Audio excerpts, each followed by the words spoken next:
I want to focus on what many of you have said you would like me to elaborate on. What can you do about the climate crisis? Actually, we lived in a place called Snitterfield, just outside Stratford, which is where Shakespeare's father was born. Are you struck by a new thought? I was. You don't think of Shakespeare having a father, do you? Do you?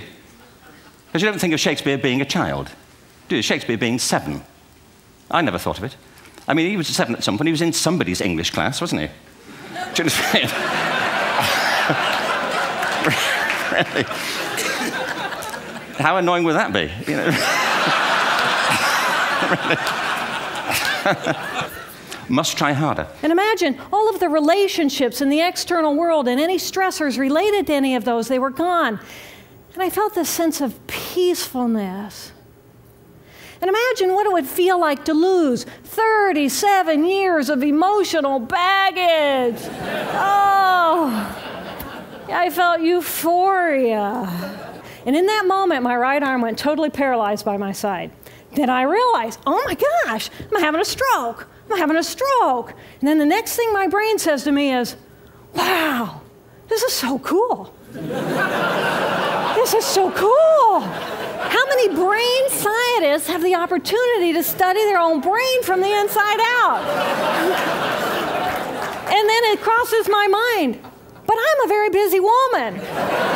Obviously, this is kind of a scanning keyboard, but of course I can rescale it to make it work well for my hands. And that's really important because there's no reason in this day and age that we should be conforming to a physical device. I mean, that leads to bad things like RSI.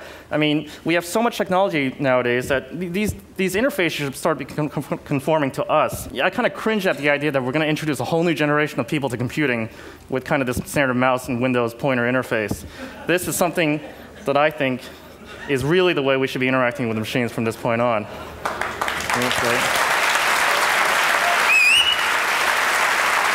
Today, we've only explored about 3% of what's out there in the ocean.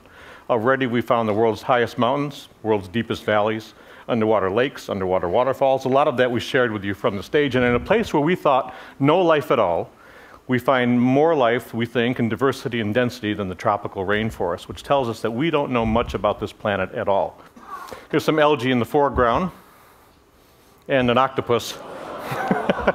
Isn't that amazing?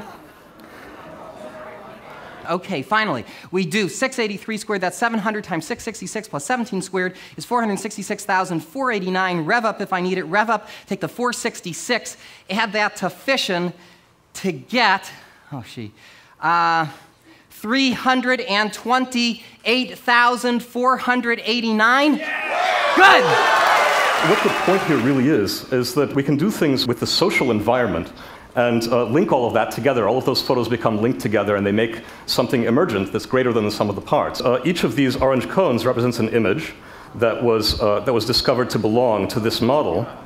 And so these are all Flickr images, and they've all been related spatially in this way. And we can just navigate in this very simple way.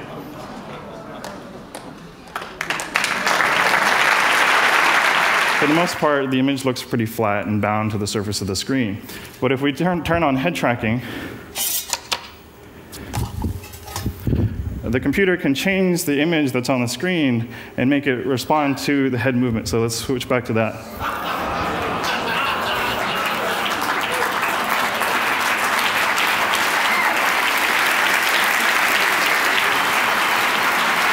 So this has actually been a little bit startling to the game development community. Because this is about $10 of additional hardware if you already have a Nintendo Wii. When you fail to achieve a goal, what's the reason people say they failed to achieve? What do they tell you? Didn't have the knowledge, didn't have the time, didn't have the money, didn't have the Supreme Court. Didn't have the Supreme Court.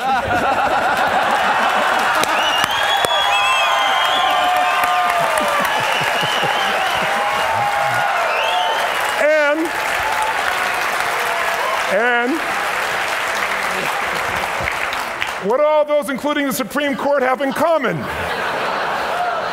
They are a claim to you missing resources. And they may be accurate. You may not have the money. You may not have the Supreme Court. But that is not the defining factor. And they said the world is still we and them. And we is Western world, and them is third world. And what do you mean with Western world? I said, well, that's long life in small family, and third world is short life in large family. So this is what I could display here. I put fertility rate here, number of children per woman, 1, 2, 3, 4, up to about 8 children per woman. We have very good data since 1962, 1960 about, on the size of families in all countries. Here I put life expectancy at birth, from 30 years in some countries up to about 70 years. And 1962, there was really a group of countries here that was industrialized countries, and they had small families and long lives. And these were the developing countries. They had large families and they had relatively short lives. Now, what has happened since 1962? We want to see the change. Are the students right? It's still 2 types of countries? Or have these developing countries got smaller families and they live here? Or have they got longer lives and live up there? Let's see. We start the world. And this is all UN statistic that has been available. Here we go. Can you see there? It's China. They're moving against better health. They're improving there. All the green Latin American countries, they are moving towards smaller families. The yellow ones here are the Arabic countries, and they get larger families, but longer lives, but not larger families. The Africans are the green down here. They still remain here. This is India. Indonesia is moving on pretty fast. And in the 80s here, you have Bangladesh still among the African countries there. But now Bangladesh, it's a miracle that happens in the 80s. The imams start to promote family planning, and they move up into that corner. And in 90s, we have the terrible HIV epidemic that takes down the life expectancy of the African countries, and all the rest of the world moves up into the corner where we have long lives and small family, and we have a completely new world.